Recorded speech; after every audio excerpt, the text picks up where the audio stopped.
surveillance and covert programs the size of 23 U.S. Capitol buildings, 3 Pentagons, and if you remember this, the CIA just recently, a couple years ago, spied on the U.S. Senate. They cracked into the Senate computers, surveilled them.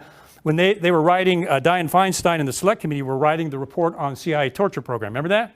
The CIA actually broke into the Senate computers on Capitol Hill and accessed that report. That's a felony. That's multiple felonies. Was anybody charged for that? Was John Brennan indicted for doing that? Did he even get a slap on the wrist? No, nothing happened. Now, President Obama, they said, President Obama, what do you think about this? The CIA just hacked into the Senate on Capitol Hill.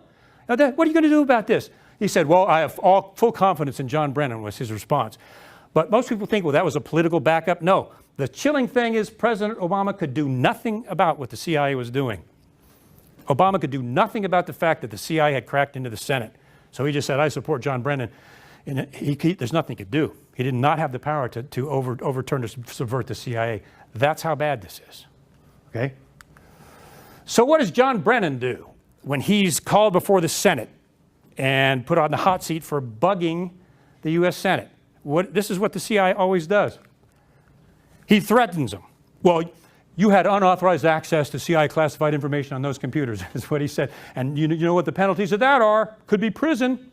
So you're saying I spied on the Senate. Well, I'm telling you, you had unauthorized access to CIA documents, and you could go to prison for that. Was his comeback. And I know, because I was in there, that is their MO. They always do that. That's how the shadow government works. But that is actually what he did. He threatened the Senate with prosecution for accessing CIA shadow government documents. Outrageous.